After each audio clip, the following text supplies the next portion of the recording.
वर्ण विचार। बच्चों, आइए आज हम वर्णों के बारे में चर्चा करते हैं। वर्ण भाषा की सबसे छोटी इकाई को कहते हैं। वर्णों के समूह को वर्णमाला कहते हैं।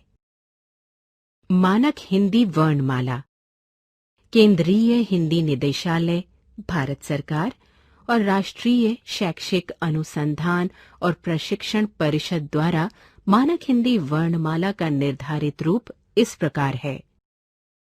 स्वर अ आ, इ ई, उ ऊ, रि, ए ऐ, ओ औ।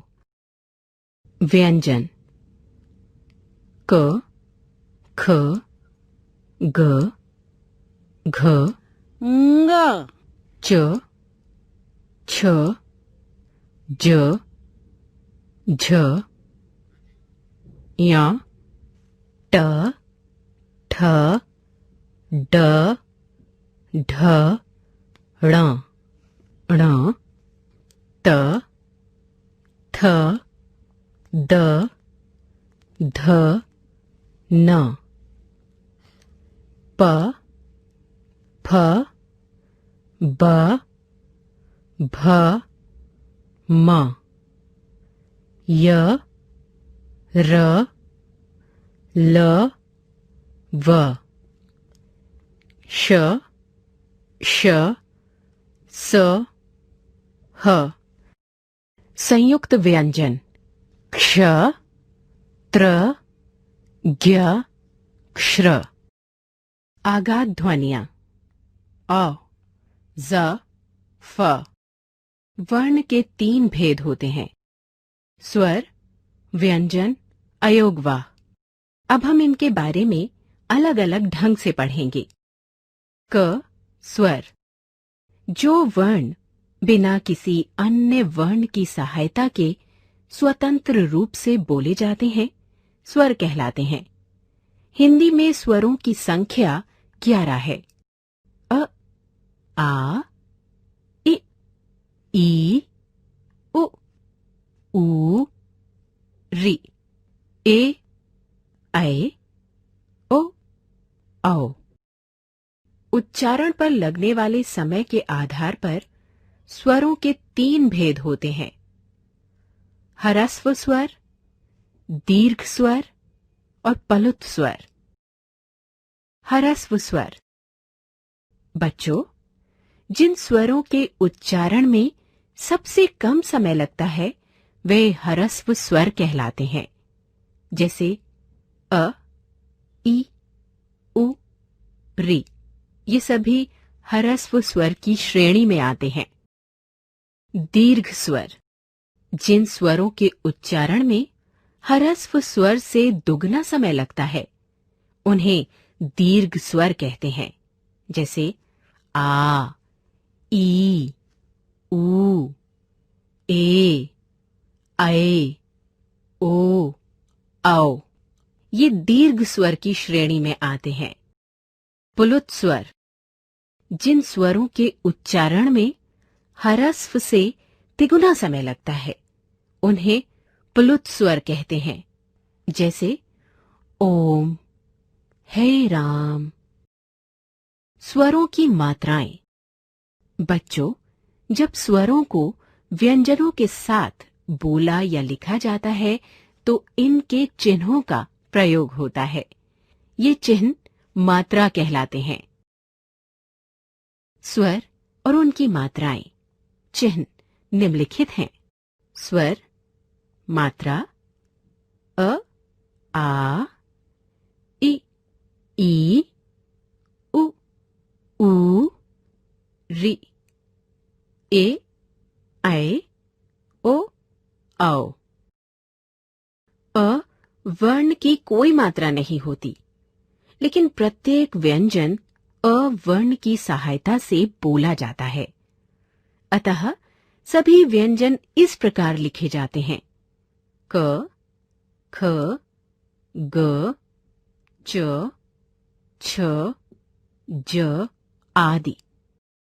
जब व्यंजन अ वर्ण से रहित होते हैं तो उन्हें इस प्रकार लिखा जाता है: क, ख, ग, च, छ, ज आदि। स्वर रहित व्यंजन के नीचे लगी तिरछी रेखा को हल कहते हैं।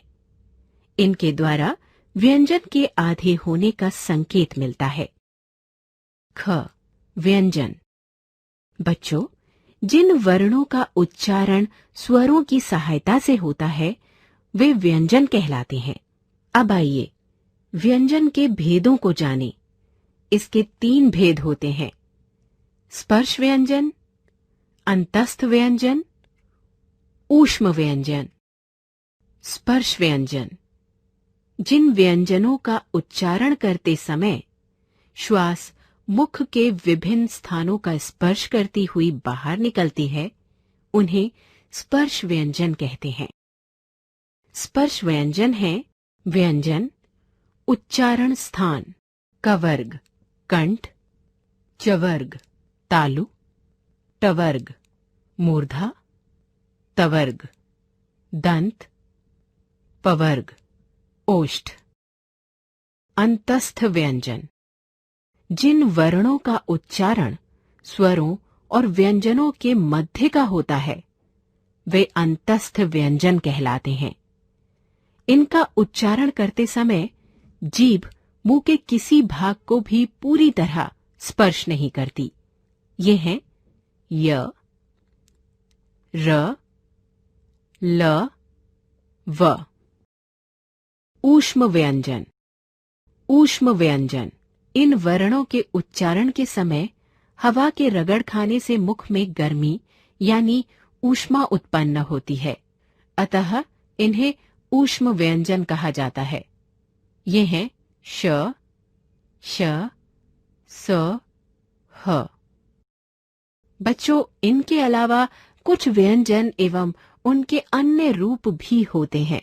आइए उनको एक एक करके जानने का प्रयत्न करें। संयुक्त व्यंजन 2 भिन्न व्यंजनों के योग से बने वर्ण संयुक्त व्यंजन कहलाते हैं। जैसे क्ष, क जमा क्ष, क्षमा, क्षत्रिय, कक्षा। त्र, त जमा र, पत्र, चित्र, त्रिकोण। ज्ञ, ज जमा इया, ज्ञात, ज्ञान, यज्ञ। श्र, श जमा र, श्रम, श्रमिक, श्रेष्ठ।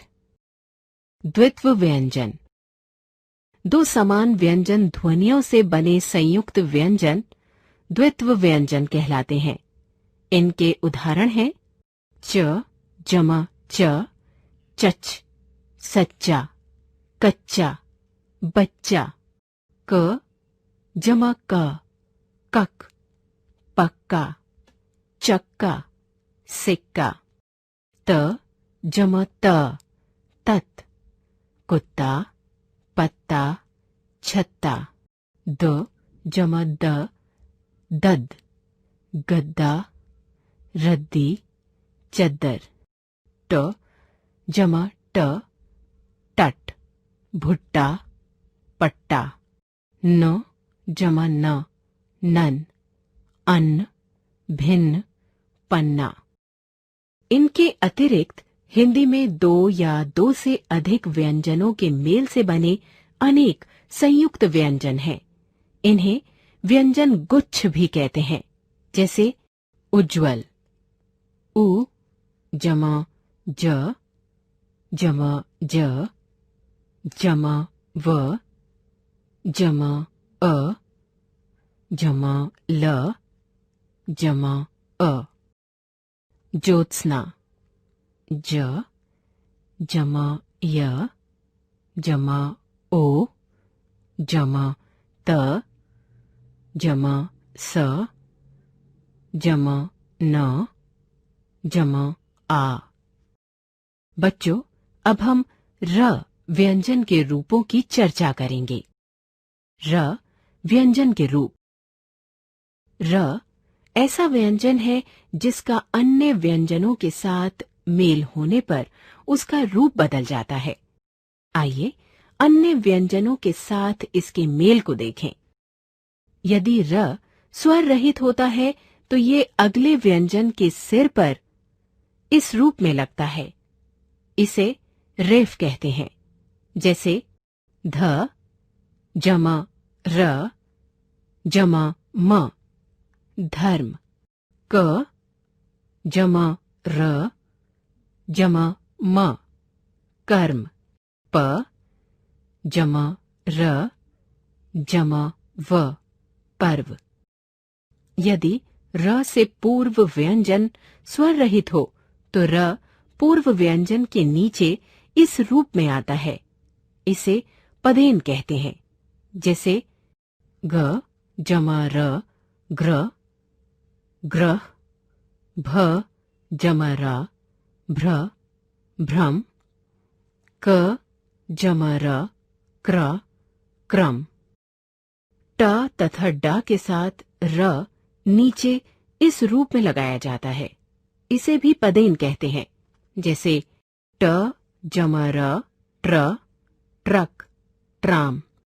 ड जमा र ड्र, ड्रम, ड्रामा। आगत ध्वनियां। हिंदी भाषा में विदेशी भाषाओं के शब्दों के साथ आई ध्वनियां आगत ध्वनियां कहलाती हैं, जैसे औ, डॉक्टर, ऑफिस, हॉल, कॉलेज। ज सजा, जरा, जमींदार। फ कफन, खफा, फन। अयोगवा।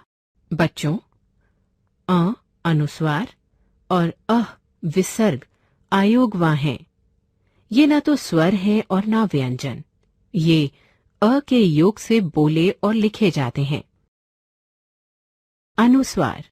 इस ध्वनि का उच्चारण म या न के समान होता है। इसका लिपि चिन्ह ये है।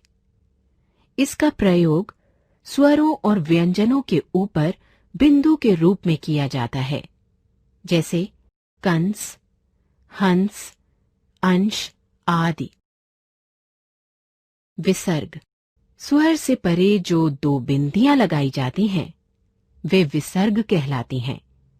इनका उच्चारण केवल संस्कृत से आए कुछ तत्सम शब्दों के साथ ही किया जाता है, अतः, प्रायः, प्रातः आदि। इसका उच्चारण आधे ह के जैसा होता है। अनुनासिक।